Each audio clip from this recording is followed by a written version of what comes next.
fans, we're back talking some more Obi-Wan Kenobi this week with the 4th episode dropping on Disney+.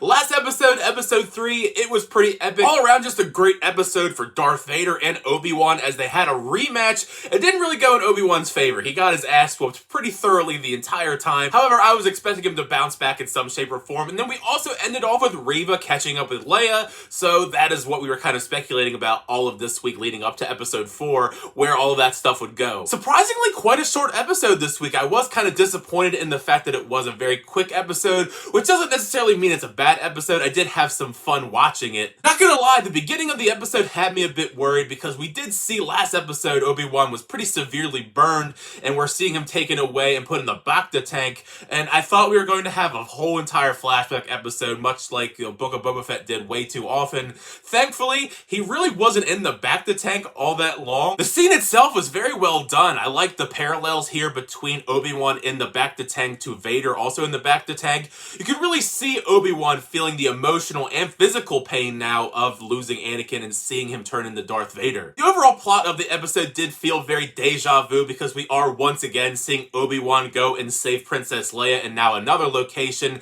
At least this time he has other people to tag along like Tala and Osei Jackson Jr.'s character who we get introduced to in the episode. I thought maybe when we speculated last week maybe he would actually be Quinlan Vos. That's not the case here. There was quite a bit of callbacks to other Star Wars media in this episode. Of course, the main mission is going to be set at the Inquisitor Fortress, the Inquisitorius, which reminded me a lot of the very tail end of Jedi Fallen Order. You know, hopefully Cal Kestis eventually appears in Star Wars in live action. And also the fact that it kind of gave me Phantom Menace vibes when we see Obi-Wan swim into the base. As all this is going on, I kind of like the interrogation scene here between Princess Leia and Reva. Reva's trying her best to break down Princess Leia, get her to crack, tell her that Obi-Wan is dead. And Leia is an extremely strong character, as we've seen so much throughout Star Wars in general. Even at such a young age, she is just a great character. It did kind of catch me by surprise that Reva's trying to read Leia's mind and Leia is just able to stop Reva from doing it whatsoever. I know that of course Leia is force sensitive, but she doesn't really have like formal training or all that. But nevertheless, it is still a fun scene because Leia is just taunting her the entire time. I laughed so hard when Leia's just like, is this a staring contest? As they were talking, it seemed like we were getting tidbits of Reva's backstory. It's something that I did want us to kind of delve into since she is kind of like the main villain of the series.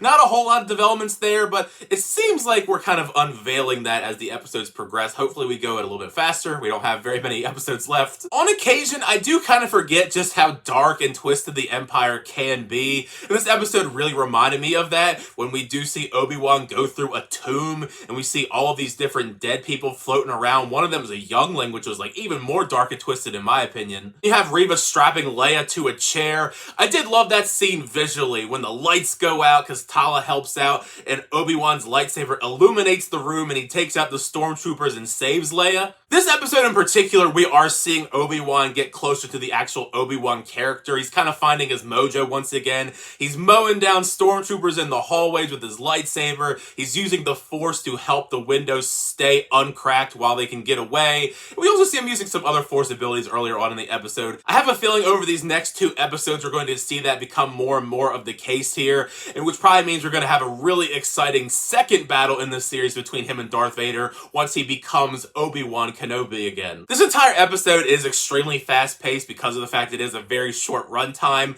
so it was still fun to see the ships fly in and save the day as Tala, Obi-Wan, and Leia escape. It was surprising to see Reva kill one of them when she throws a bomb at one of the ships. R.I.P. to whoever that character was. I don't remember their name. They weren't really like super memorable in the episode. Anyone who's had a horrible boss can attest to just how terrifying it is when Darth Vader is storming into a room furious and Force chokes Reva up in the air for her incompetence. That was scary. This episode, you can definitely tell the Reese feature is being used here for James Earl Jones's voice. It wasn't as noticeable in the last episode, but you can really tell with the way that we have the staggered dialogue delivery here for Vader that it's definitely not like a real person. It's an AI. Nevertheless, it's still very creepy. Reva is still trying her best to gain the favor of Darth Vader. Since Reva put a tracker on Lola, the little droid that Leia's carrying around, so they're going to track whatever they do in the next episode. So that's going to be exciting to see. This episode, it was a very fast-paced episode with some very fun moments. It's still, like I said, it felt very deja vu. It was still fun, but I expected a little bit more, as we are only having, 2 episodes left of the entire series, and I'm not really sure where we're going in the final 2 episodes, which I guess is kind of fun to just have that mystery, but I don't know where you can really go with 2 episodes left. Anyways, make sure you share your thoughts down below. What did you think of this episode of Obi-Wan Kenobi? Did you like the episode, not like the episode? Share any thoughts down below in the comment section. It's fun to have the conversation with you guys in the comment section down below. Thank you guys, always check out the reviews. I do appreciate that. Make sure to like on the video. Also subscribe to the channel so you're always updated my review distractions, unboxings, and more. Next time, I'll see you guys later.